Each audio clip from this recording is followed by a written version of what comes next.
Assalamualaikum warahmatullahi wabarakatuh. Halo pemirsa TVmu dimanapun Anda berada. Alhamdulillah sore hari ini lagi-lagi kembali menyapa Anda ya.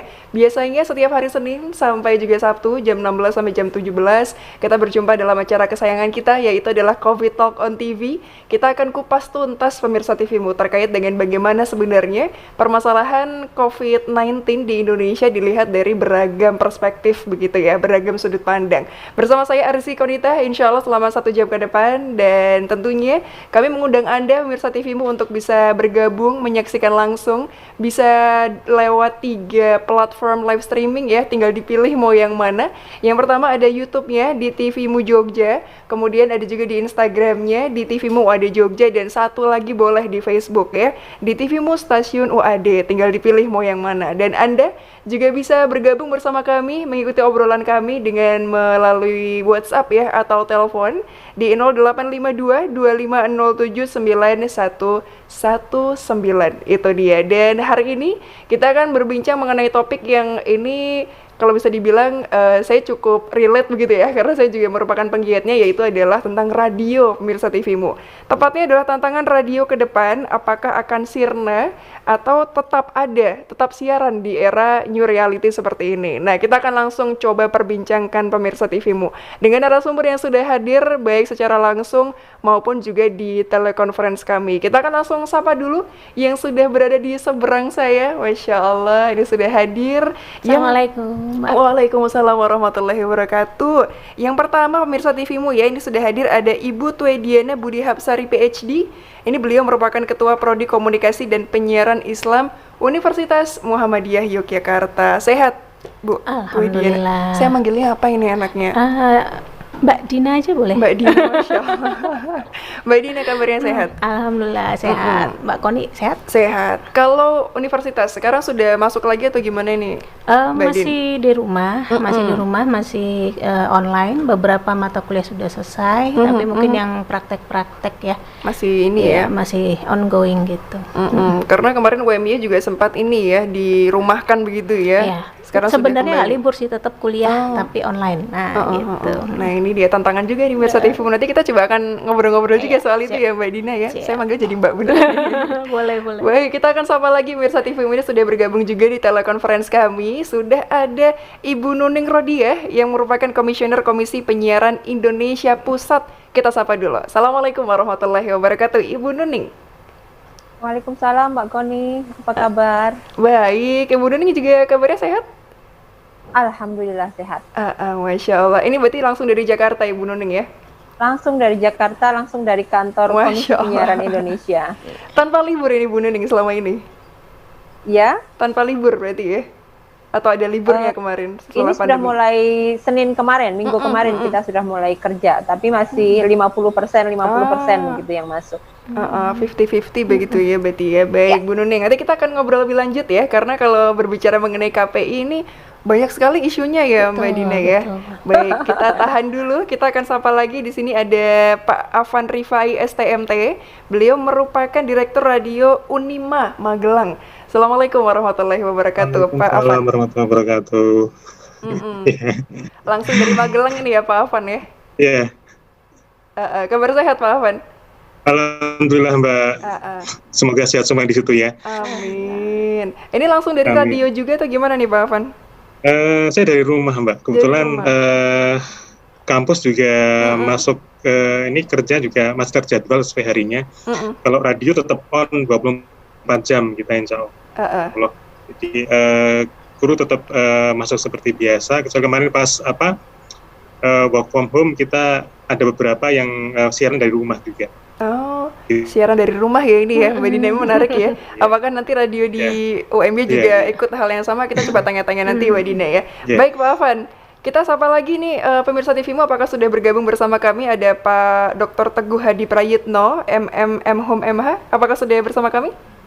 Baik, kita tahan dulu ya, nanti akan segera bergabung bersama kami.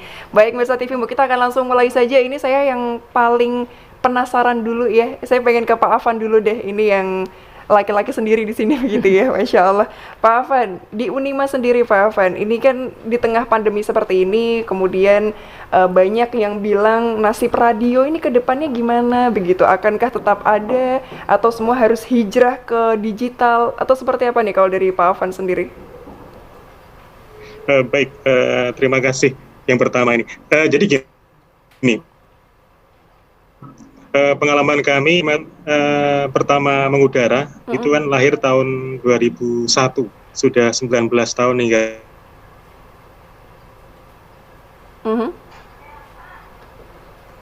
sekarang.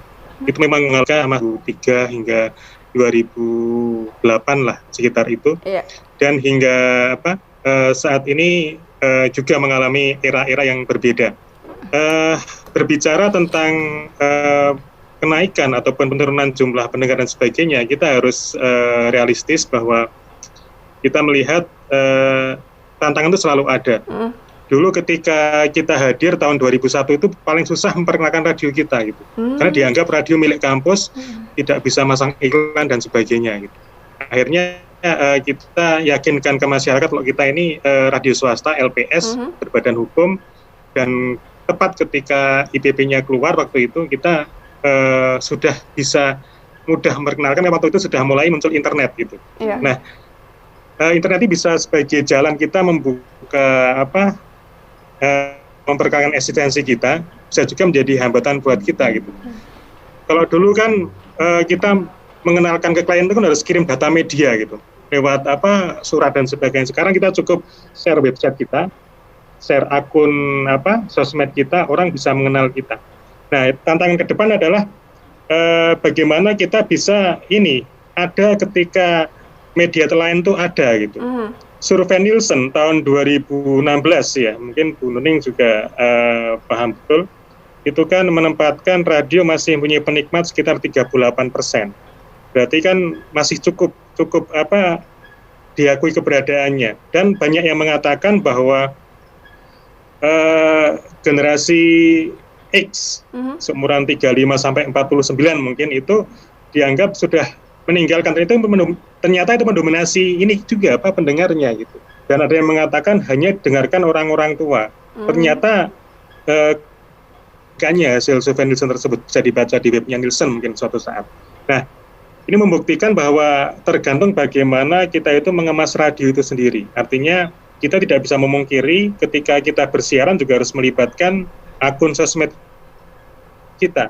Artinya interaksi dan sebagainya dulu cukup lewat phone live, lewat dulu juga ada zaman lewat email dan sebagainya. Sekarang tidak bisa langsung.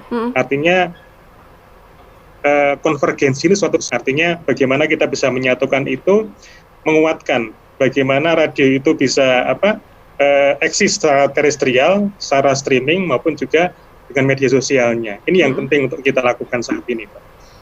Baik. Berarti berusaha untuk ada engage begitu ya, Pak Afan ya, dengan media sosial. Karena rasanya kalau tidak berusaha untuk lebur begitu ya Mbak Dina ya, dengan media sosial akan ketinggalan kalau bahasa zaman anak sekarang. Saya ingin coba ke Mbak Dina dulu, ini masih terkait dengan radio di tengah pandemi. Di UMY sendiri, Mbak Dina, saya panggil Ibu aja, saya merasa agak gimana gitu ya. Boleh. Masya Allah. Ibu Dina, berarti di UMY ada radio sendiri, dan kemudian apakah sama yang diterapkan oleh tadi Pak Afan juga di Magelang? Ya, kalau di UMY sendiri radionya sih masih buat praktek ya. Nah, karena kemarin kampus ditutup, mahasiswa tidak boleh masuk kampus ya, jadi otomatis radionya tutup gitu. Dan memang itu masih belum komersil seperti tempat Pak Afan ya, seperti itu. Tapi saya ingin menggarisbawahi apa yang disampaikan Pak Afan tadi, bahwa memang radio sekarang itu sudah bergeser ya. Kalau dulu kan radio tuh harus pakai pemancar tinggi banget gitu. Saya ingat banget zaman masih muda dulu. Sekarang masih muda juga. Masih dipanggil Mbak dulu. Itu kalau kita interaksi sama radio itu asik banget karena kita nggak punya internet, kita nggak punya medsos gitu ya. Jadi kirim-kiriman pesan itu nggak tahu, mungkin di radionya Pak Afan sempat ngalamin itu nggak, ada kirim-kiriman lagu pakai kertas yang kita beli 100 rupiah zaman dulu, zaman saya muda. Iya. Nah, Tapi sekarang udah nggak ada itu ya, dan sekarang udah masuk streaming, udah masuk medsos, dan sekarang bahkan udah ada platform Spotify, podcast segala macam yang itu kemudian menjadi tantangan. Yang kemudian mungkin nanti dikaitkan sama KPI-nya adalah kan harusnya radio itu siarannya lokal gitu, nggak boleh melebihi pemancarnya. Betul. Sekarang gimana dengan internet, kan bisa lintas batas, lintas benua dan seterusnya, seperti itu. Kira-kira tantangannya justru di regulasi dan seterusnya. Karena yang dibatasi regulasi itu memang yang harus satu wilayah begitu ya Mbak Dina ya, tapi sekarang ada live streaming dan segala macam. Coba saya penasaran juga ini, saya ingin ke Bu Nuning dulu ya. Bu Nuning masih bergabung bersama kami ya? Masih Masih bisa baik. didengar dengan baik. Baik, sudah. Bu Nuning, berarti kalau dari KPI melihat sekarang radio ini semua pada hijrah untuk bisa live streaming, bahkan ada yang lewat video juga terlihat mukanya. Nah, ini kira-kira untuk regulasinya seperti apa? Jadi begini Mbak Konita, kalau bicara sekarang ini COVID ini, kalau saya melihatnya hanya pemantik percepatan digitalisasi. Jadi selama ini regulasi yang kemudian belum adaptif terhadap teknologi ini menjadi dipicu untuk menjadi satu keniscayaan lebih adaptif begitu regulasinya tentunya. Yang pertama yang perlu saya sampaikan, bagaimana yang disampaikan Pak Afan tadi, bagaimana masa depan radio berkaitan dengan new normal atau new reality nanti. Radio bagi saya, bagi KPI itu adalah masih menjadi entitas yang kemudian dibutuhkan oleh masyarakat sebagai penerima informasi. Cuman memang yang perlu menjadi catatan adalah apakah radio ini hanya akan stuck dengan pola-pola analog yang menggunakan frekuensi seperti saat ini, dan menurut kami di KPI ini harus mengalami perubahan. Jadi tidak hanya berbasis kewilayahan saja berkaitan dengan perizinan KPI, perizinan radio dan juga pemancar luasan informasi, tapi harus kemudian dipikirkan bagaimana radio ini tetap bisa bertahan dengan penyesuaian terhadap teknologi yang ada. Kalau kita melihat sekarang kita bisa ada podcast yang kemudian bisa live streaming lewat YouTube, lewat Facebook dan lain sebagainya. Itu bahkan bagi kami sangat menolong eksistensi radio. Kalau Pak Afan tadi menyebutkan masih 40, data 2019 sudah lain Pak Afan. Jadi masyarakat mengakses informasi melalui radio itu tinggal 15%. Tapi di masa pandemi COVID-19, tingkat konsumsi masyarakat untuk memperoleh informasi berkaitan dengan COVID-19 melalui media radio ini 40%. Jadi ada sedikit harapan menurut saya ketika bicara COVID-19. Harapannya apa? Budaya digital kita akan semakin berkembang dan tumbuh dengan baik gitu. Itu yang terjadi Mbak Konita. Sehingga ketika nanti bicara new normal tentang penyiaran, maka yang harus disiapkan adalah yang pertama regulasi sebagai baseline dari pelaksanaan penyiaran yang ada di Indonesia. Baik, untuk regulasinya seperti apa Bu Nuning? Kita tahan dulu ya. Sedang digodok, harusnya didorong ke sana. Baik, harus didorong ke sana, harus jelas juga regulasinya. Baik Bu Nuning, kita tahan dulu sebentar ya, karena ini harus ada yang lewat dulu Bu Nuning. Setelah satu ini, pemirsa TV-mu jangan kemana-mana, tetaplah bersama kami dalam Coffee Talk on TV.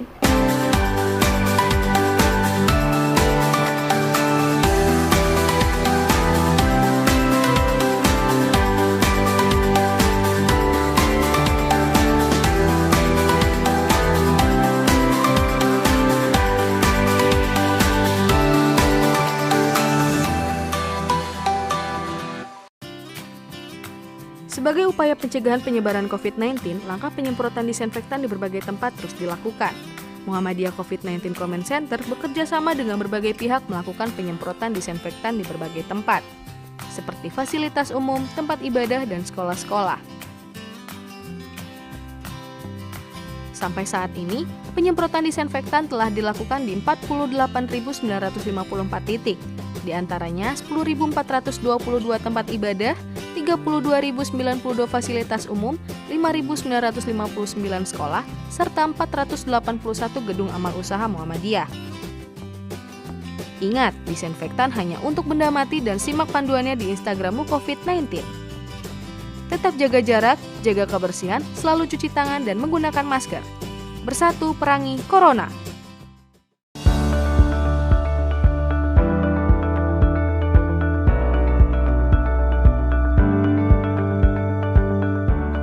COVID-19 Comment Center memberikan informasi terupdate mengenai penanganan COVID-19. Mulai dari pelayanan kesehatan, ketahanan pangan hingga pencegahan COVID-19 di masyarakat. Informasi dikemas dalam bentuk live press conference yang tayang 1 kali dalam 1 pekan dan disiarkan langsung dari Kantor Pimpinan Pusat Muhammadiyah, Yogyakarta.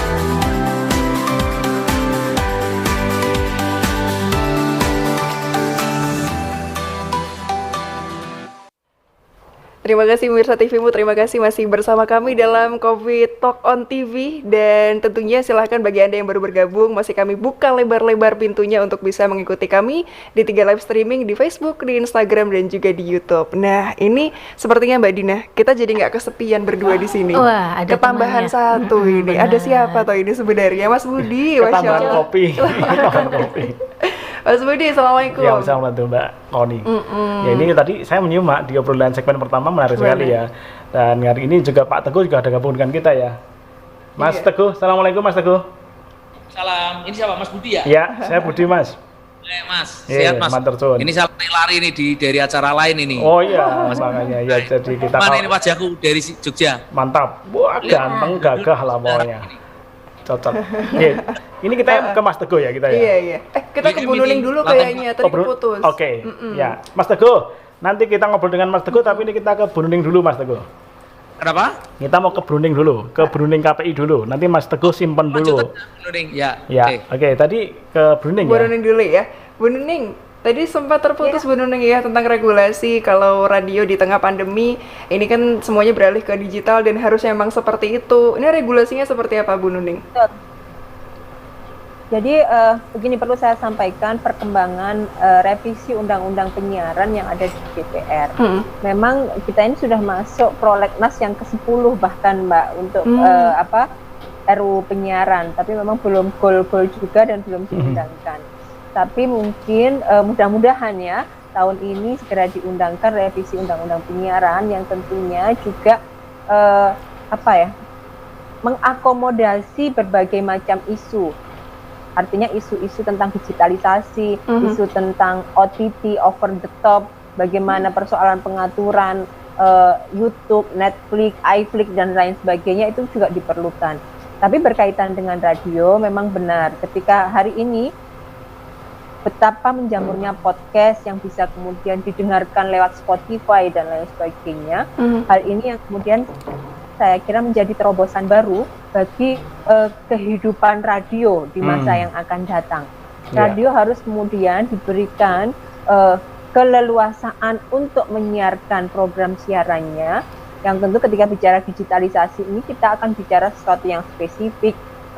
Satu misal radio, GM Radio, maka GM Radio ini akan bergerak di isu apa, sehingga ketika ini menjadi materi di podcast, ini akan menjadi rujukan bagi masyarakat untuk masyarakat mendengarkan GM Radio, tapi khusus isunya, isu tentang pendidikan, isu tentang kalau bicara kemuhammadiyahan, maka dengarkan podcastnya GM Radio dan lain sebagainya. Nah ini harus didorong dan dikuatkan karena apa? Yang tadi saya sampaikan, data Nielsen menyebutkan pendengar radio kita tinggal 15% dari total semua yang mengakses informasi melalui TV, melalui internet. Yang paling pesat pertumbuhannya tentu internet. Nah, bagi kami perlu komitmen bersama untuk ayo kita sama-sama hidupkan radio, karena bagaimanapun juga akar dari penyiaran Indonesia ini adalah radio. Makasih Mbak Nuning, saya kira menarik ya tema tentang regulasi ya. Ini saya mau ke Mas Teguh ini sebagai Ketua Aliansi Jurnalistik Indonesia Jawa Tengah. Mas Teguh. Assalamualaikum. Salam, Mas Teguh. Kalau tadi Mbak Nuning menyampaikan banyak hal terkait dengan regulasi yang sedang diajukan ke DPR, sejauh ini sebenarnya regulasinya sudah berpihak belum sih kepada teman-teman pegiat radio ini? Jadi begini, kalau saya melihat background saya sangat serius sekali itu. Di lantai 4 PWM Jawa Tengah ini sengaja disetting, saya minta Zoom hari ini backgroundnya betul-betul background radio. Iya, keren. Live hari ini timnya ada 3 orang ini yang membantu saya untuk memindahin alat. Settingan berarti dong, Mas. Mati siaran itu. Ya, padahal persiapannya tadi pagi itu.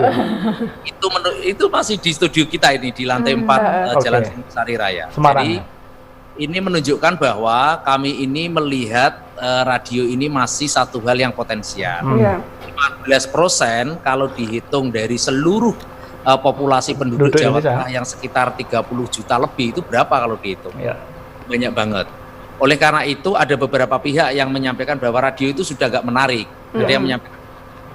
Nah, pihak yang menyampaikan itu kemudian kebakaran jenggot ketika pihak lain ternyata memanfaatkan radio untuk sarana dakwah. Ternyata sangat masif sekali. Nah, saya bilang, loh, ternyata radio masih menarik kan? Oleh karena itu saya melihat bahwa radio ini masih menjadi penting manakala tidak kemudian selalu bicara radio yang konvensional. Tentu juga harus sinergi dengan platform-platform yang lain.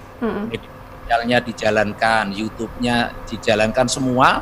Siaran-siaran yang radio itu juga bisa dinikmati melalui platform-platform yang lain. Kemudian radio yang pada masa lalu itu hanya dilihat sebagai satu suara saja. Bagaimana radio itu juga visual. Hari ini GM radio bukan hanya suara tapi juga visual. Orang bisa menikmati orang siaran dari radio yang pada masa lalu tidak pernah dinikmati. Nah, ini sekarang bisa dinikmati. Terkait dengan undang-undang penyiaran yang ditanyakan tadi, saya kira kita semua orang harus mengawal. Prinsipnya adalah frekuensi ini adalah milik publik. Frekuensi ini bukan milik pengusaha. Oleh karena itu, bagaimana undang-undang penyiaran ini harus kita kawal agar betul-betul frekuensi ini betul-betul ada milik publik. Oleh karena itu, kawan-kawan di akademisi juga saya mohon untuk juga ikut mengawal ini. Jangan sampai ketika diundangkan kemudian rame-rame memprotes, tapi sudah disahkan menjadi undang-undang. Oleh karena itu harus terbuka.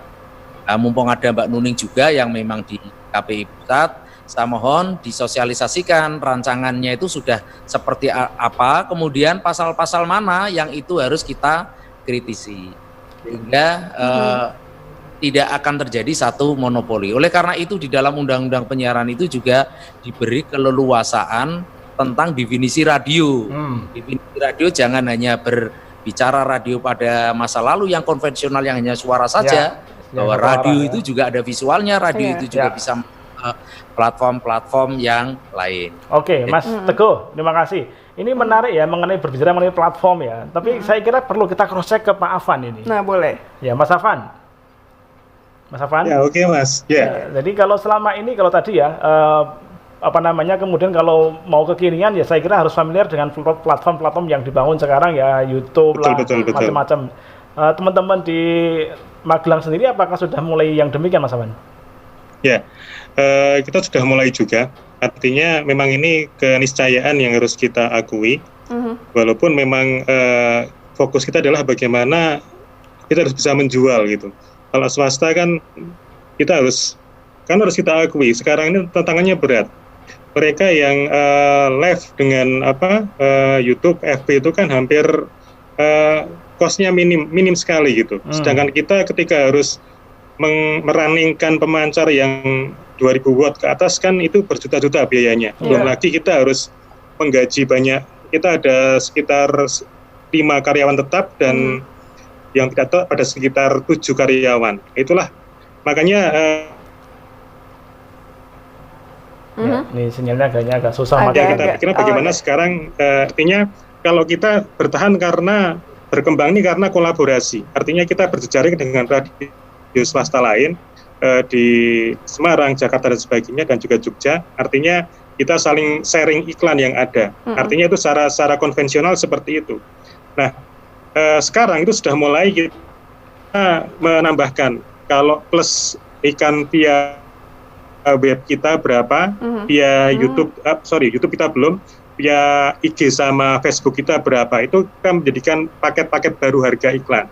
Dan visual radionya baru kita mau bangun insya Allah nanti akhir tahun ini secara profesional, kan kita harus kesiapan secara fisik juga. Kalau secara siaran radio biasa kan kita belum mandi pun nggak kelihatan, Mas. Jadi nggak perlu pakai visual ya. Cuci muka pun nggak kelihatan. Besok harus siapkan betul-betul wajah-wajah press yang bisa ini menginspirasi. Oleh karena itu saya sangat bersyukur bila nanti Bu Nuning selaku regulator di sini itu bagaimana mengakomodir kita yang dibebani dengan UU 32 ini berjalannya, belum lagi beban P3 SPS yang sangat ketat, kita nggak bisa sembarangan bersiaran dan sebagainya, sedangkan media lain itu sangat longgar gitu. Paling UU ITE aja kalau ketahuan, kalau nggak ada yang laporan ya paling nggak ada penanganan. Didiamkan aja ya. Jadi PR kita, artinya kita yang swasta ini harus betul-betul kreatif menggali penghasilan. Kalau dulu bisa kita off air dan sebagainya, sekarang ada pandemi ya kita harus off dulu off airnya gitu. Nah ini kan menjadi tantangan buat kita. Tapi kita bersyukur saat ini kita mulai membangun kerjasama dengan konten kreator, bahwa kita punya modal gitu, punya modal orang-orang yang punya talent bagus dalam berolah suara. Kita punya talent bagus untuk pengisi suara dan sebagainya, sehingga ini bisa kita kerjasamakan. Di samping juga konten-konten lain yang bisa kita bangun kerjasama dengan pihak-pihak yang lain. Yang penting adalah ke depan bagaimana kita bisa berkolaborasi. Gitu. Baik, Mas. Jangan sungkan menggali kreativitas. Ya, saya kira sebelum berbicara ke depan nanti ada segmen berikutnya, Mas Afwan. Sabar aja, segmen berikutnya kita akan ke depan. Tapi tadi menarik ya, celutukannya Bu Nuning tentang akademisi juga harus terlibat. Harus ada perspektifnya sendiri nih. Kalau Mbak Dina gimana, Mbak? Saya setuju bahwa memang yang namanya radio itu sekarang sudah berkembang platformnya. Tapi kemudian kalau saya masih melihat bahwa radio ini banyak sekali keuntungannya. Karena dia audio saja sehingga bisa multitasking kan. Kita kan cuma dengerin suara tapi bisa sambil ngerjain tugas. Kalau ibu-ibu sambil masak gitu ya, di mobil juga. jadi sambil dengerin. Ya, pakai headset atau headphone masak ya. Enggak lah kan. Radio di loudspeaker. Iya betul. Atau tadi pagi saya sekilas bikin riset kecil-kecilan sama teman-teman gitu ya. Mereka lebih sering dengerin radio kalau lagi di mobil. Padahal kan memang kita suka mobile kan kemana-mana. Kalau radio ada visualnya tuh ganggu. Betul. Siapa ya penyiar gitu kan kita biasa dari suaranya cukup. Nah, harus fokus gitu harus ya. Fokus. Nah, justru keunggulannya justru di suara. Makanya kenapa sih menurut saya podcast, Spotify itu sekarang jadi tinggi banget minatnya karena multitasking generasi milenial ini ngerjainnya nggak cuma satu kan, dia bisa ngerjain yang lain. Sedangkan kalau audiovisual itu dia harus diam berhenti gitu.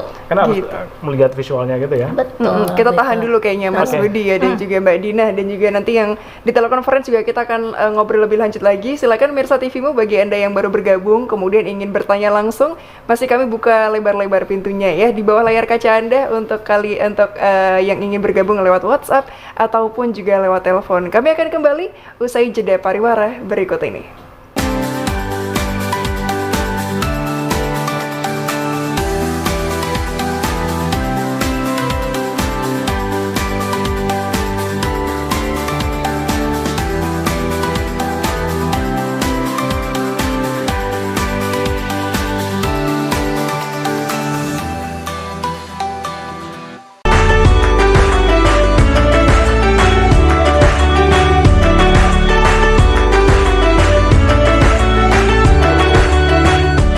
COVID-19 terasa jelas di sektor ekonomi, terutama kebutuhan pangan masyarakat.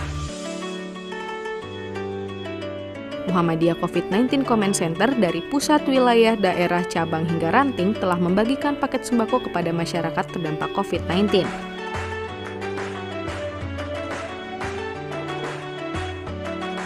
Muhammadiyah mentargetkan ada 1 juta paket sembako hingga akhir tahun.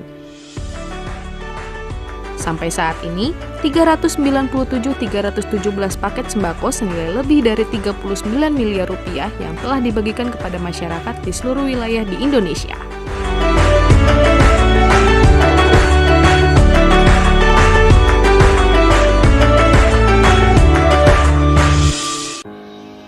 Selamat pagi untukmu yang selalu memulai dengan yang halal.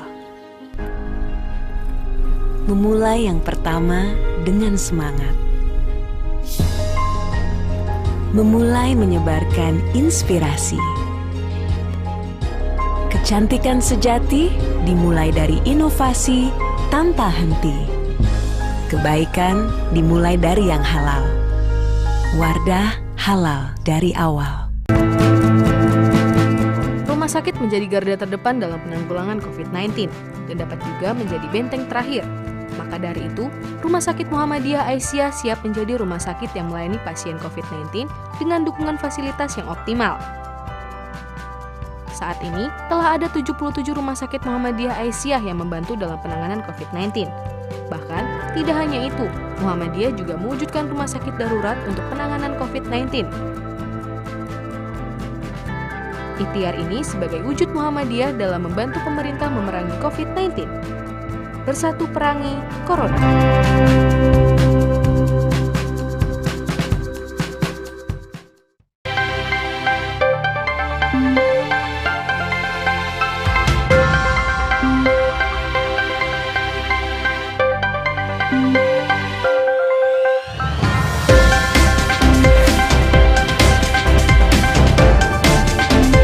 Program langkah pasar lebih mengenai sistem hukum yang bergerak sivilan atau inovasi. Kita akan berbincang berbagai isu aktual dan juga kepakaran di berbagai bidang ilmu ada di Universitas Ahmad Dahlan.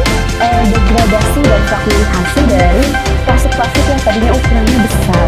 perayaan. Nah, itulah yang menyebabkan kenapa tingkat literasi ini mendapatkan sesuatu mengajar tetapi juga mengajar, yaitu tunjangan profesi. Ya, Bapak salah satu pengajar atau dosen dari Universitas Ahmad Dahlan ya, Iya. dan sekarang sebagai kandidat.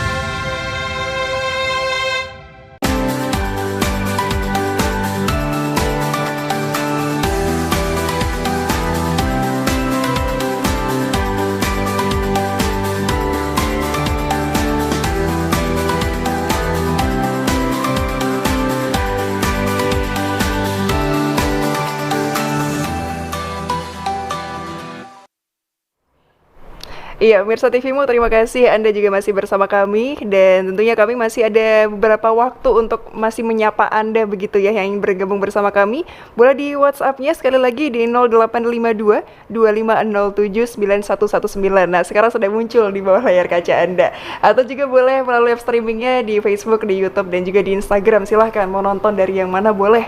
Tadi masih kita berbincang dengan Bu Nuning, kemudian juga Pak Teguh, ada juga Pak Afan, ada juga Mbak Dina di sini. Ketambahan satu ada Mas Budi, ya kan? Tadi sudah berbincang mengenai ini ya Mirsa TVmu ya, bagaimana regulasinya ada. Tapi yang saya pengen highlight juga ini, saya ingin ke Bu Nuning dulu Ibu. Bu Nuning, kalau sekarang ini tadi sempat mendapatkan insight juga dari Mbak Dina ya, bagaimana sebenarnya kalau ditanggap bencana seperti ini, itu sebenarnya yang ketika di pelosok-pelosok nih Bu Nuning, itu juga butuh apa ya, treatment khusus begitu ya, mungkin tidak harus dengan online atau kemudian live streaming, tapi sebenarnya butuh radio analog saja. Nah ini untuk regulasi yang seperti itu bagaimana Bu Nuning? Jadi kalau bicara regulasi yang utuh, bicara mulai dari analog, digital dan lain sebagainya, memang belum dirumuskan. Tapi KPI sedang kemudian melakukan jaring masukan kepada kami untuk kemudian menjadi masukan kami kepada Komisi 1 DPR RI untuk bagaimana sebenarnya ada wilayah-wilayah blank spot ketika bicara digital itu bisa diisi oleh analog kan begitu. Nah, ini kedua-duanya harus diatur di hal yang sama. Artinya, ketika perizinannya adalah perizinan analog, ini bagian dari penyampaian informasi di titik-titik di mana tidak bisa dijangkau secara maksimal oleh saluran internet, taruhlah begitu, maka hanya bisa dijangkau oleh saluran analog saja ataupun frekuensi yang bersifat analog. Maka bagi kami kemudian menjadi penting, ini ada pemetaan yang kemudian secara spesifik. Kalau analog nanti perizinannya prosesnya gimana, diberi kewenangan enggak atau diberi hak enggak untuk kemudian teman-teman yang kemudian platformnya berbasis analog ini mensiarkan seperti sekarang ini kan sudah live Facebook, Instagram, live YouTube dan lain sebagainya. bagi kami ini harus diatur kemudian. Tidak semata-mata kemudian menurut kami pemerintah memperoleh pajak daripada radio atau TV yang bersangkutan, tapi bagi kami yang paling penting adalah informasi ini sampai kepada masyarakat dengan benar dan kemudian melalui proses yang bisa diakses oleh masyarakat. Hari ini memang kalau kita bicara masyarakat urban memang banyak mengakses televisi, banyak mengakses internet. Tapi ketika kita kembali ke masyarakat rural yang kemudian cenderung pedesaan, masyarakat masih kuat kemudian dengerin radio dalam begitu. Bahkan kalau kemudian sekarang ini di urban, Bapak Ibu sekalian, masyarakat juga banyak sekali menggunakan podcast. Podcast ini sekarang sudah lagi tren, lagi hits, apalagi ketika di endorse oleh Deddy Corbuzier. Ya, selebriti lah ya, tidak perlu menyebut nama, tapi banyak selebriti yang demikian ya. Semuanya, booming banget nih podcast. Bahkan kalau kita lihat podcast yang paling tinggi ini masih memang podcast yang mungkin ya podcast yang anak-anak muda yang lucu-lucu dan lain sebagainya. Tapi banyak juga yang podcast parenting dan lain sebagainya. Nah, ketika bicara pergeseran ke digital, kalau saya bicara konteksnya warga Muhammadiyah begitu ya.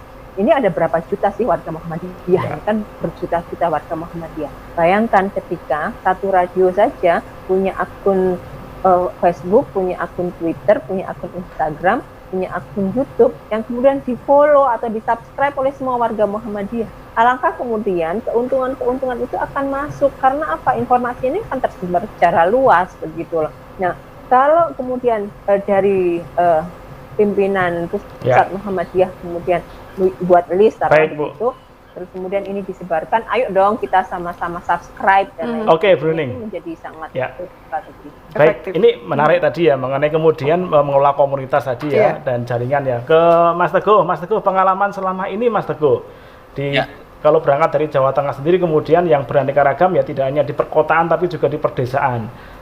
Walaupun kemudian secara umum banyak teman-teman persyarikatan itu banyak di urban ya, tapi pengalaman Mas Teguh ketika mengelola komunitas demikian berbasis desa dan urban sendiri bagaimana Mas Teguh?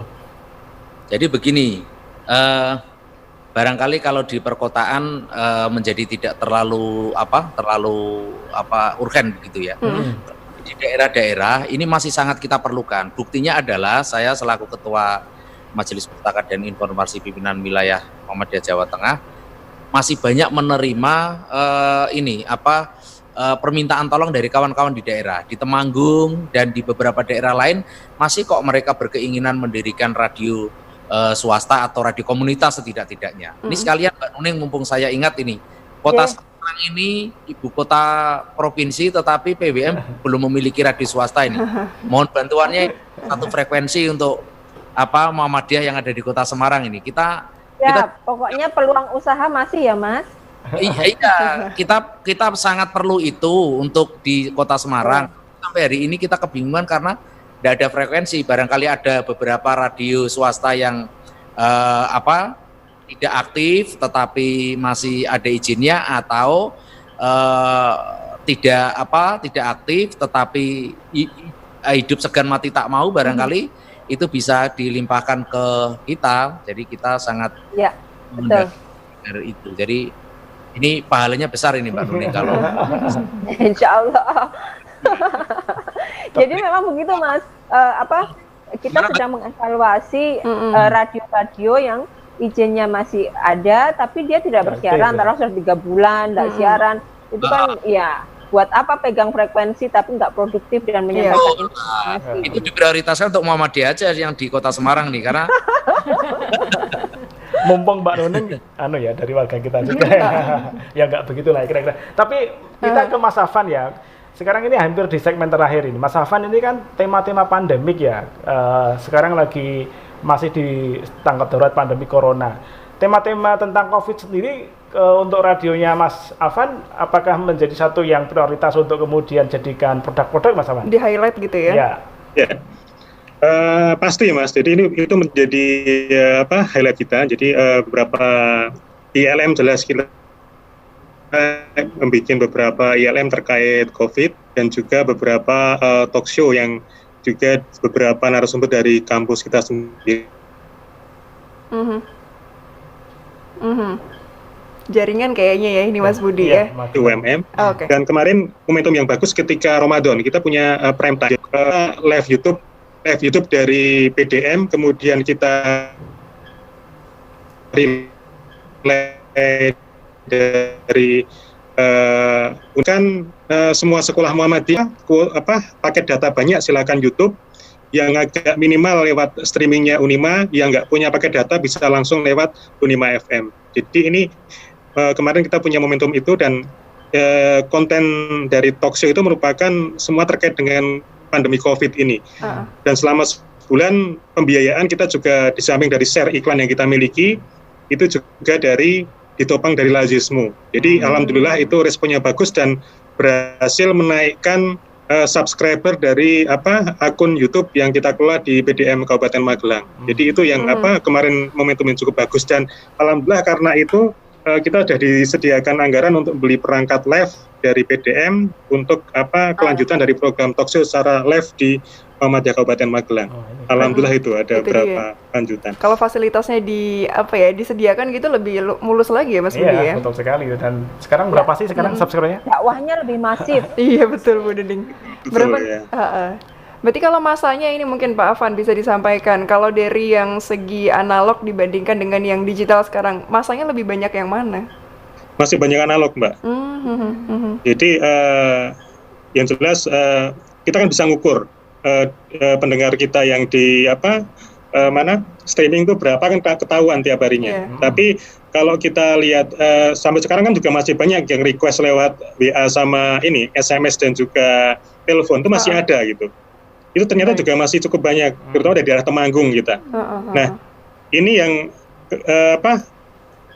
yang bisa kita modal kita bisa eksis seperti itu. Artinya ternyata di tengah seperti ini masyarakat sudah beralih ke digital, kita juga masih banyak yang mendengarkan secara terestrial.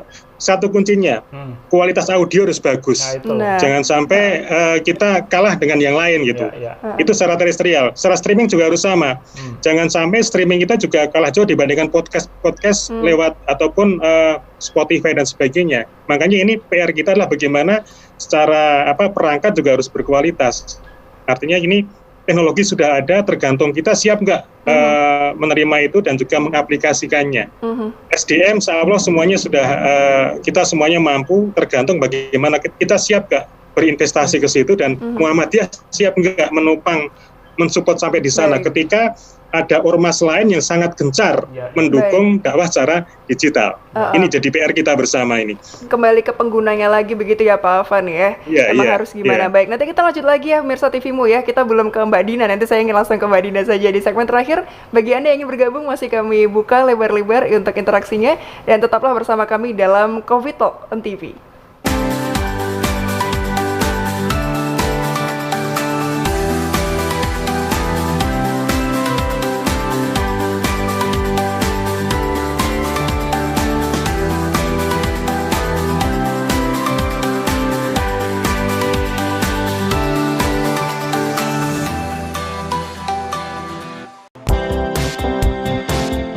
Muhammadiyah COVID-19 Comment Center telah membagikan ribuan masker kepada masyarakat di berbagai wilayah di Indonesia sebagai salah satu upaya untuk mencegah penyebaran COVID-19 di masyarakat.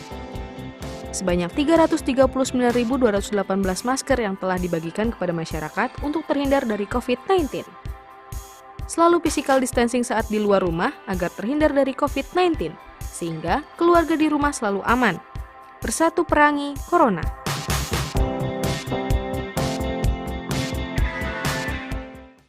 Batik Nasional Muhammadiyah sudah menjadi kebanggaan bagi setiap warga Muhammadiyah.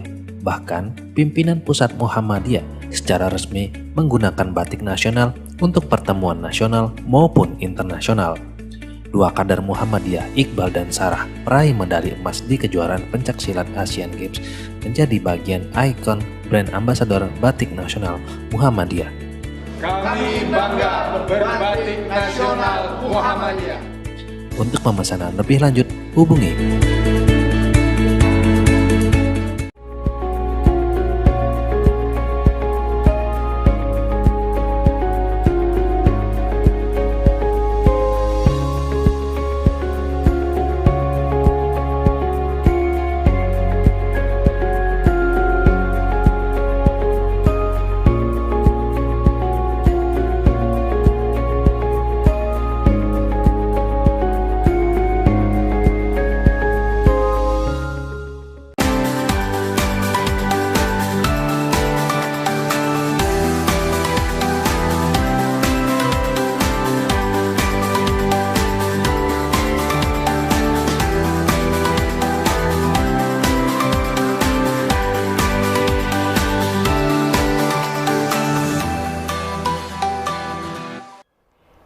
Iya, pemirsa TVmu, ternyata kalau kita berbincang mengenai radio ya, ini sebenarnya punya banyak peran yang tentunya insya Allah positif, karena juga sebagai apa ya, media yang menjadi pelurus begitu ya Mas Budi, Mbak Dina ya, kalau kita mendengar kabar yang mungkin kita scroll Instagram, dapatnya berita hoax lagi, informasi yang tidak tepat lagi, sebenarnya radio bisa buat untuk itu. Nah coba kita akan langsung ke Mbak Dina dulu, tapi sebenarnya peran di lapangannya, sebenarnya terjadi ini seperti apa Mbak Dina untuk mengentasi hoax di masyarakat? Iya, betul. Jadi memang berkembangnya medsos ini kan kemudian berita hoax itu tidak terhindarkan ya. Bahkan tiap hari mungkin kalau kita hitung nggak tahu kita dapat share broadcast dari pesan WA, IG dan seterusnya itu nggak jelas semua gitu. Dan beberapa kali Muhammadiyah juga kemudian kena demikian.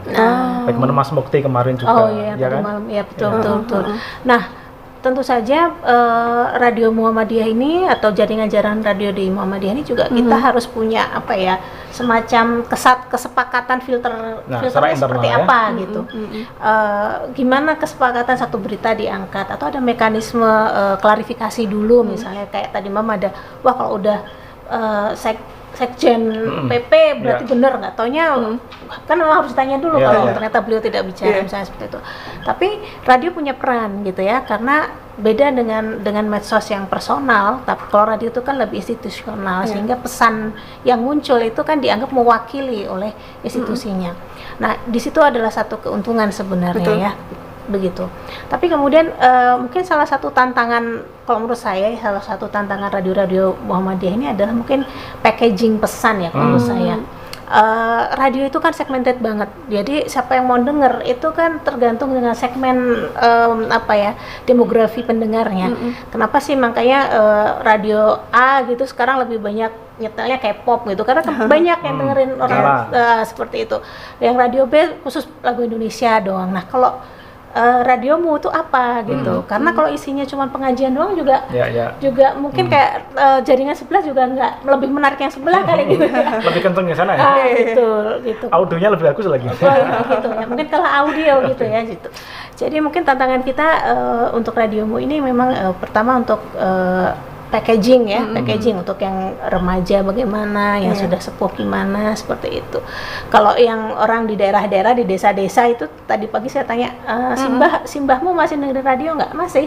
Tapi yang didengerin itu wayang kulit, yang mau tidur, mau tidur malam. Nah itu info COVID-nya masuk dari mana itu? Seperti itu. Dalang temanya COVID. Nah, itu dan itu ada teman kita dari MDMC Pacitan, dia pendalang temanya tentang COVID, Mas Bambang Pacitan itu, seperti pakai radio juga. Nah ini tapi sudah hampir selesai. Nah, jadi mungkin konsep-konsep yang kayak begitu, kemudian sambil lalu dengar tadi kan, tapi bisa tetap masuk seperti itu. Berarti sebaiknya untuk di tengah pandemi gini Mbak Dina berarti harus masuk sebenarnya informasi COVID-19 ini, mau tidak mau. Harus ya, edukasi luar biasa sekarang, apalagi sudah new era yang seperti new reality itu apa sih, semua orang masih Nah ini menarik ini, new reality. Realitas ini baru. Segmen terakhir ini, Mas Afan, Mas Teguh dan Bu Nuning, kira-kira jadi radio ini akan terus maju atau akan tenggelam atau seperti apa di era new reality ini ya? Boleh, mungkin Pak Teguh dulu. Mas Teguh. Terima kasih Mas Budi. Jadi kalau melihat realitas ini, jadi COVID itu kalau melihat manusia mesti dia tertawa terpingkal-pingkal. Ya. Oh, kita jadi lucu-lucu, pakai masker di mana-mana, seremonial tidak ada dan sebagainya. Dan itu ada hikmah. Hikmahnya bagi radio sangat besar sekali. Jadi JM Radio selama bulan Ramadan kemarin kita siaran full 1 bulan, dan alhamdulillah dari Ustadz yang tampil itu malah jumlahnya lebih banyak daripada harinya. Jadi kalau misalnya Ramadannya itu 40 hari itu masih cukup lah. Jadi tereliminasi. Jadi itu membuat respon radio juga menarik. Berikutnya adalah yang terpenting adalah bagi Muhammadiyah adalah networking. Jadi jaringan yang selalu kita sering bertemu, jaringan radio Muhammadiyah, baik itu milik Muhammadiyah maupun radio yang terafiliasi terhadap Muhammadiyah, itu bagaimana bersinergi yang lebih intens lagi. Dan kalau bisa Mas Budi ini titip untuk teman-teman yang ada di pusat, yang di Jogja maupun Jakarta, bagaimana bukan hanya radio saja, kita bersinergi karena ini sudah eranya konvergensi media, bagaimana bersinergi juga dengan cetaknya, kemudian televisinya, kemudian online-nya. Ini satu hal yang tidak mungkin dipisahkan sendiri-sendiri dan berdiri sendiri-sendiri. Nah, gerakan subscribe tadi yang disampaikan itu sangat luar biasa. Sebenarnya Jawa Tengah akan melakukan itu. Jadi Pak Ketua PWM, Pak Tafsir sudah setuju akan melakukan gerakan subscribe itu kan kita lakukan beramai-ramai, kita kumpul di Simpang 5 begitu. Tapi ya gimana, sudah ketabrak corona jadi semuanya. Itu, tapi bukan berarti tidak. Jadi bagaimana kita beramai-ramai mensubscribe YouTube-nya milik kawan-kawan semua, saling berbagi. Ya, jadi sinergi itu yang luar biasa. Jadi istilahnya apa ya?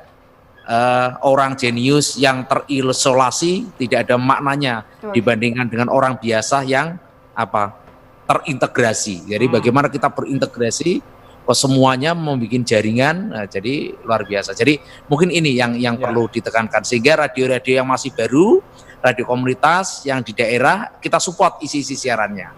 Saya sepakat tadi, barangkali ada siaran-siaran tetap juga itu pengajian, tetapi dengan segmen milenial tentu yang tampil siapa misalnya.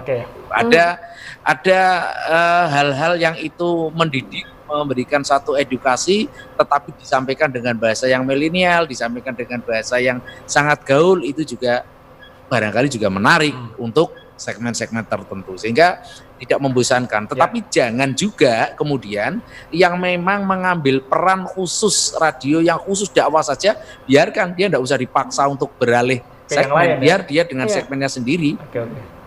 Masing-masing berintegrasi, jadi berenergi. Ya, baik. Makasih Mas Teguh. Oke, jadi kira-kira berjamaah antara jaringan Radio Muhammadiyah. Lebih enak kalau berjamaah ya Mas Budi ya. Kalau sendiri tadi katakan susah juga kalau sendiri-sendiri jalannya. Baiklah, kita lanjut lagi ya. Untuk Mas Afan ya. Siap, boleh. Mas Afan, boleh mungkin disampaikan dulu pesannya. Baik. Saya Mas. Oke.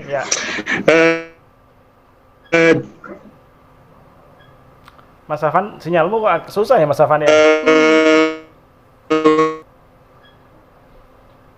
Kayaknya Magelang lagi agak ini ya, mungkin boleh saya sampaikan. Jadi jadi kira-kira ini memang yang harus dinaikkan ya. Jadi kalau siarannya demikian, memang nanti jamaah pendengarnya itu juga mungkin akan gampang pindah ke lain nanti. Sudah tersambung lagi mungkin Mas Afan, monggo. Ya, jadi gini, kuncinya adalah kembali kepada kita totalitas dan profesional dalam mengelola media kita ini, radio kita ini, karena beberapa kalau kita pantau teman-teman kita di Muhammadiyah seringkali semangat mulai ketika mempertahankan eksistensinya mereka kembang kempis gitu. Nah ini bisa bertahan ketika apa? Support yang di belakangnya itu harus konsisten gitu. Kalau itu untuk didirikan di sekolah atau kampus, dari pihak kampus juga harus menyadari bahwa itu penting gitu. Seperti halnya UAD ini kan luar biasa mensupport TV-mu di stasiun UAD sama Jarimu itu luar biasa. Makanya di tempat lain pun juga harus sama. Ketika itu disupport sama PDM-nya, ya PDM juga harus totalitas mensupport. Ataupun di urtum-urtum di bawahnya. Nah, ketika semuanya bisa totalitas dari pengelola yang di belakangnya hingga nanti strategi seperti apa yang kita kembangkan, itu insya Allah nanti kita akan bisa eksis, bisa bersaing di tengah gempuran media yang luar biasa ini. Termasuk juga tadi Mas Teguh menegaskan konvergensi ini harus keharusan. Dan kita juga sudah mulai di Magelang talk show unggulan kita upload di website kita sebagai podcast. Insya Allah bisa dibuka setiap saat. Sekaligus kalau KPI pengen verifikasi tinggal play aja itu di situ. Jadi ini merupakan fasilitas yang kita berikan untuk KPI juga. Gitu. Saya kira itu. Intinya kembali kepada kita konsisten berprofesionalis, menegakkan profesionalisme dan juga support yang di belakangnya harus siap juga untuk eksistensi Radio Muhammadiyah. Oke, baik. Makasih, saya sangat kuat sekali pesannya Mas Afan ini sebagai praktisi ya radio. Langsung di lapangan. Betul sekali. Bu Nuning, lalu kira-kira ini semangatnya teman-teman Muhammadiyah di daerah ini kuat sekali untuk menyelenggarakan radio. Apa yang bisa dibantu oleh Bu Nuning? Monggo Bu. Marang. Jadi yang pertama saya poinnya di sini dulu, bahwa data menyebutkan secara singkat Bu, yang paling sedikit silakan Bu, terus. Ya. bahwa saluran yang paling sedikit menyebarkan hoax itu adalah radio. Jadi dari data hanya 1,2% dibanding data-data lain yang kemudian memproduksi konten-konten hoax. Oleh karena itu menjadi satu keharusan bagi kami sebagai regulator dan sebagai masyarakat secara keseluruhan untuk bersama-sama menjaga eksistensi radio. Caranya gimana? Tentu dengan mendengarkan, tentu dengan kemudian dengan berbagai saluran. Saya pikir sekarang ini bisa diakses oleh masyarakat, baik lewat radio yang konvensional maupun lewat sarana-sarana yang lainnya. Nah, berkaitan dengan hal tersebut, karena kita tetap terus menjaga eksistensi radio, bagi kami pun di KPI tidak akan kemudian melakukan upaya-upaya untuk mempersulit proses layanan perizinan bagi berdirinya radio. Syarat yang kemudian dipenuhi dan kemudian sudah terverifikasi dengan baik, tersedia kanal atau tersedia peluang usaha, maka bagi kami dan seluruh KPID yang ada di Indonesia akan melakukan support terhadap eksistensi radio yang ada di daerah-daerah. Seperti itu. Itu komitmen kami sebenarnya di KPI. Baik, berarti KPI bisa menjamin tidak mempersulit begitu ya Bu Nuning ya? Pasti. Nanti kalau ada yang mempersulit dari daerah, sampaikan ke saya, Mbak. Nah, adukan langsung ke Bu Nuning. Siap Bu Nuning. Baik, mungkin terakhir nih dari Mbak Dina dulu, ada disampaikan dulu sebelumnya. Ada pesan-pesan? Ya, yang jelas pasti dari sini kalau saya rangkum bahwa memang radio tetap harus eksis ya. Tapi untuk bisa tetap eksis kita memang perlu kreativitas, kita perlu kerjasama tadi berjejaring. Mungkin kalau saya jadi kepikiran mungkin Radio Muhammadiyah yang di sini dia spesialisasi apa, bikin konten, itu bikin konten kemudian tuker-tukeran misalnya seperti itu. Atau bikin lagi sandiwara radio kayak zaman dulu mungkin bersambung gitu ya. Itu mungkin bisa meningkatkan sahur sepuh ya, betul. Kalau sekarang mungkin udah ganti apa Batman atau siapa ya yang gitu. Mungkin seperti itu. Jadi tetap insya Allah kita tetap optimis karena pengguna radio tetap insya Allah tidak akan berkurang. Pangsanya tetap ada. Tidak pergi kemana gitu ya. Tinggal kita tetap optimalkan lagi. Dan semoga naik ya. Yang Teguh semoga naik ya, tidaknya 15% tapi bisa naik 20% lah ya. Naik lah. Terutama kalau Kota Semarang ini memiliki radio punyanya BBM, itu yang komersil tapi sudah layak kalau Jawa Tengah itu. Betul. Pokoknya sekarang ini eranya kolaborasi begitu Mas Budi ya. Jadi kalau yang tidak kolaborasi, tidak ke digitalnya akan tertinggal. Dan sudah saatnya harus pamit dulu Mas Budi. Terima kasih banyak ini Pak Teguh, kemudian juga Pak Afan, Bu Nuning dan juga Mbak Dina. Dan juga Mas Budi terima kasih banyak selalu meramaikan layar kaca TV-mu. Dan akhirnya Mirsa TV-mu terima kasih sudah bergabung. Akhir kata saya Ariski Konita undur diri. Wassalamualaikum warahmatullahi wabarakatuh. Waalaikumsalam.